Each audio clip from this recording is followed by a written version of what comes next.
ఎర్ర ఎర్ర పారాని పెట్టి మమ్ము పాలించగా వచ్చే గంగోరెను కా తల్లి, నల్ల నల్ల కాటుగా పెట్టి మమ్ముదయ చూడగా వచ్చే గంగోరెను కా తల్లి, కల్లు కల్లు గజలు కట్టి మమ్ము నడిపించగా వచ్చే గంగోరెను కా తల్లి.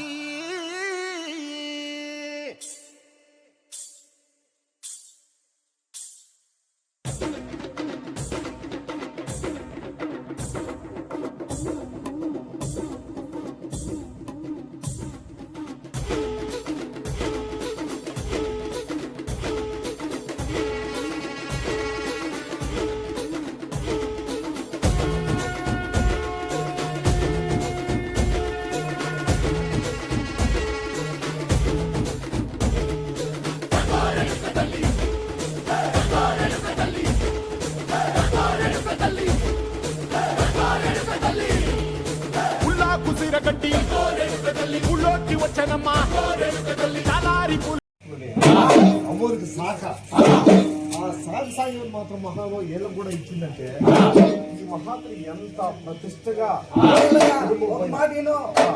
కల్పించేదానికి దారోడు కాట్లా మహాత్రి అంగమంతో ఉండి ఆయన చూసి తీసుకోండి నా కొడుకు చెప్పింది శాస్త్రం నేను ఈత వనములో ఈత చిట్టు అవుతా చెప్తున్నా చూడు. ఈత వనమైతేనైనా అదే వనములో ఈత చెట్టు అవుతా. నువ్వు కళ్ళు గీసుకునే మార్గం ఏం చెప్తారా? ఇంత మహాతల్లి భక్తివంతురాలు నువ్వు, నీ మహిమ మేము పట్టుకోగలుగుతామన్నారు. లేదు నాయన, అభయము అనగా అభయహస్తం కింద మాత్రం నొట్టుండి అక్షంతలు తీసి అభయప్రయోగం చేసి ఆ ఈత తోపులో పోదనింది వనమైందట. అటువంటి వనముల మహానుభావులు ఏమి కళ్ళు దొంగలు కానీ ముసిగా పండు ముసా అవుతారు మరి వచ్చే అయినా తాగుతానంటే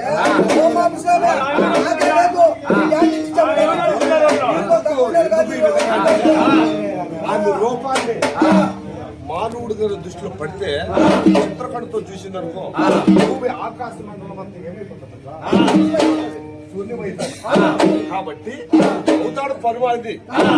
ఈ అవతారంలో అనగా సతాను 2 నెలల బతికిన ముసలామె, ఎర్రాట ముసలామె ఊతకర్రను గజాసోలాను ఊతకర్ర గాయించింది. చిన్న చిన్న ఏలుకలని సంగాపించినది, పెద్ద పెద్ద ఏలుకలని బయటలు వేసినది. ఒక చెవు వినపడతా మరొక చెవు వినపడకుండా ఈత తోపులు ఎప్పుడైతే పొరుగు తీరిందో మా ముసలామె ఎవరు అన్నాడు. ఏమి లేదు నాయన, నా కడుపులో మంటకానరా కొడుక కొట్టుకో లేకుండా. ఎందుకంటే నేను నలుమూలలా కాశీ రామేశ్వరం తుంగభద్ర కావచ్చు పుణ్యక్షేత్రాలను కలదిరిగిన కాలినడకతో నడిచి కలిసిపోయి మాత్రం ఇది తోపులేకి వచ్చిన దోసి కలుపోయి ఆగిపోతాడు అనేటప్పటికీ గౌళ్ళంతా చూశారు. జుట్టు పట్టుకొని ఎంత తోపు నుంచి గట్ట గీడుతా నిండు ఆడుగోతురువే కళ్ళు తాగుతారు ఉన్నా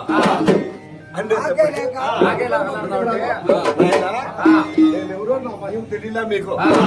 ఏమి నీకు కళ్ళు కాదు, ముత్యాలు తెప్పులు మాణిక్యాలు వజ్రాలు వైడూరాలు సంపద సౌభాగ్యము కొడుకులందు కూతుర్లందు ధనమందు ధాన్యమందు మీ ఇల్లు గృహాన్నందు నేను కాపాడతానైనా. ఓ పుష్పా నువ్వో ముందు బయటికి వెళ్ళాడు.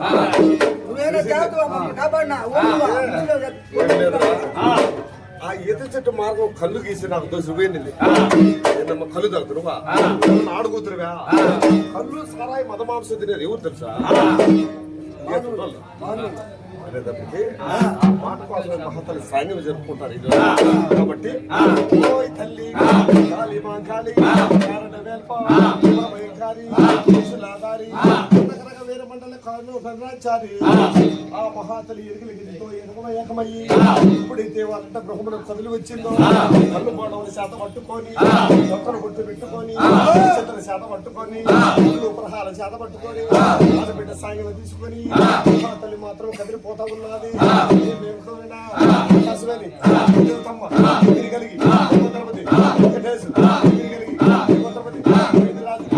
కలిగి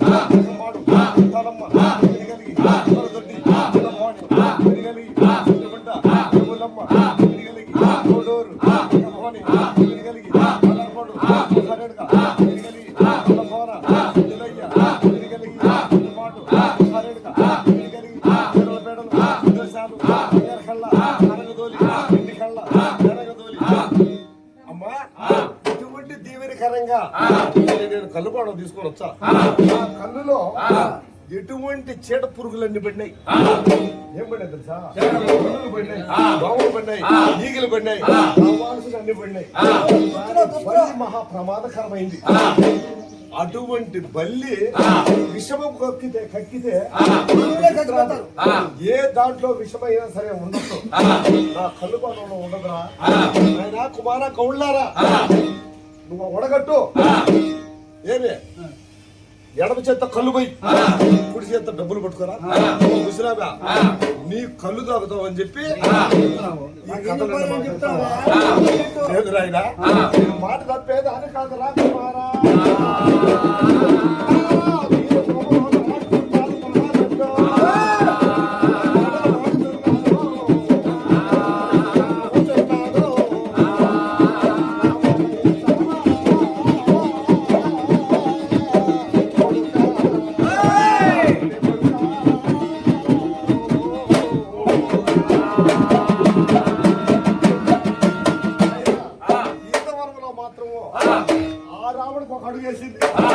చూసేటప్పటికి తట్టు 12 రాసూరు పట్టణం ఉన్నదో అంత వనమైనది.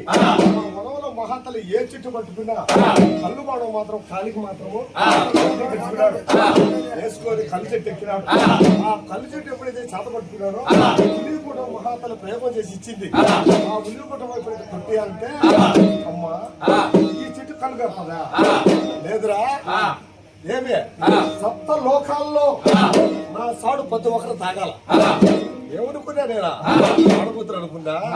నన్ను నింది పెట్టకాకరాయినా మీ ఇంటికి నేను ఆడబిడ్డగా వస్తా.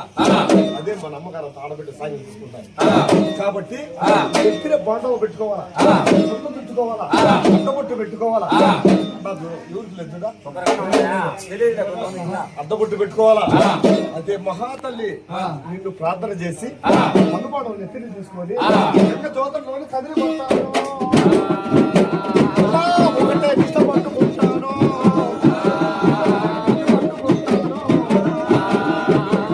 కట్టుకుంటాను. నిన్ను మరవలే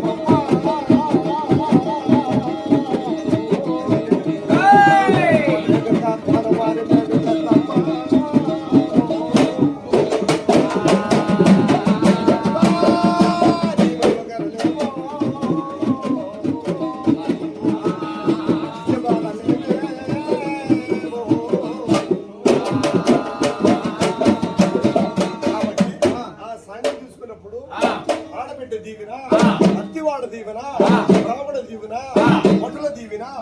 ఎవరు ఆ భటులు? అది చెప్పాలి నాకు. ఆ భటులు ఎవరు?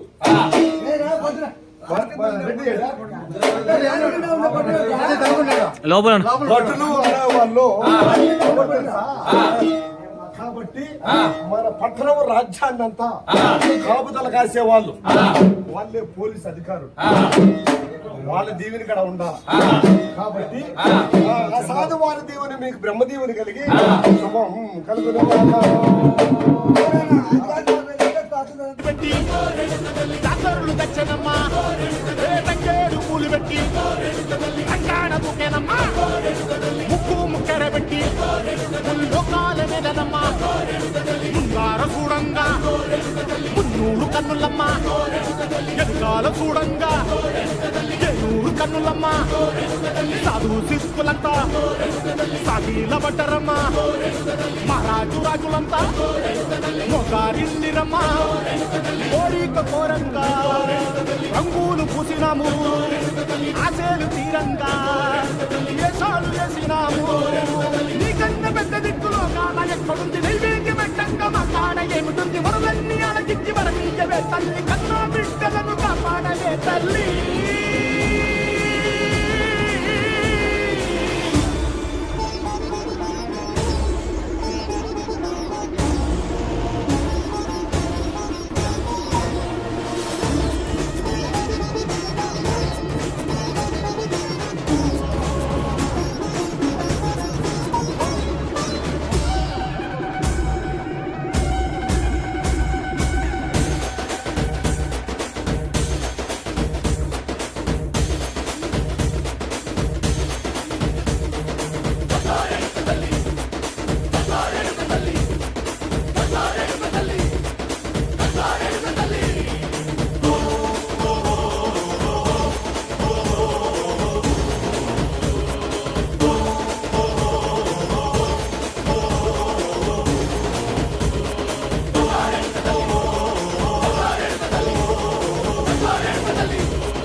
ఉల్లాకు సీర కట్టి ఊళ్ళోకి వచ్చనమ్మా చాలారి పూలు పెట్టి జాతరులు తెచ్చనమ్మా తంగేడు పూలు పెట్టి కంకాణ దూకేనమ్మా ముక్కు ముక్కెర పెట్టి ముల్లోకాల నెలనమ్మా ముందార చూడంగా మున్నూరు కన్నులమ్మా వెనకాల చూడంగా ఏనూరు కన్నులమ్మా సాధు సిద్ధులంతా సాగిల బట్టరమ్మా అనేటప్పటికీ అసురులో రాక్షసులపై యుద్ధానికి గిరిరాజు చక్రవర్తి ఈ మహాతర అమ్మోరు ఆ యుద్ధంలో జయించడానికి గిరిరాజు చక్రవర్తి అమ్మోరు తండ్రి దేవిక ఎల్లమ్మ తండ్రి అప్పుడు చెప్పారు నాయన కుమారులారా అని చెప్పి దండు దళవాయి మండు మాడుకలు తీసుకొని ఏమి ఆ యుద్ధానికి కదిలిపోవాలి అసురుల పైన అప్పుడు అచ్చోకని 12 కోట్ల సైన్యాన్ని ఎంత పెట్టుకున్నారు చూసినా ఎండి పిడివాకు వారు ఎలమదొరలు ముందు పోయేవారు ఉత్తరాశుభంలో వచ్చేవారు ఏలాట గుంపు పేరైన మగవారు బోయి నాయకులు ఎవరో ఎండి పిడివాకు పెట్టారంట ఎండి పిడిబాకు అప్పుడు 6 కోట్ల సైన్యం ముందు భాగంలో 6 కోట్ల సైన్యం ఎంత భాగంలో కదిలి మాత్రం ఎప్పుడైతే కన్యాబోధి పట్టణానికి దారి పెట్టారు అప్పుడు కొలిచారు అమ్మా రేణుక గోదావరి మేటి పెద్దమ్మ మాకు రానే తోడు నీడగా ఉండి మేము యుద్ధంలో జయిస్తే కత్తి పట్టి ముందు పోతాం వెనక రాజు గిరిరాజ చక్రవర్తి వస్తున్నాడు అందుకోసంగా మహాతని కోబని నరబలని రాక్షసులు ఖండిస్తా ఉంటే భూమి మీద ఒక చుక్కగా పడింది అనుకో కోటి రాక్షసులు ఒక్క చుక్క భూమి మీద పడిందంటే కోటి రాక్షసులు పుడతాయి అదురుపోయినాడు గిరిరాజు హిమాలయ పర్వతంలో కొండల కూలిపోయినాడట అప్పుడు మహాతలి మాత్రం ఎవరు గొడవారు మేటి పెద్దమ్మ గడివీరిగా మాత్రం నొట్టండి అత్యంతలు తీసి భూమి మీద పోదలింది ఈ సైన్యాన్ని వెంట పెట్టుకొని అప్పుడు కదిలిపోతా ఉన్నారు కాబట్టి బలి అర్పణ కదిలిపోతున్నారు ఓయ్ తల్లి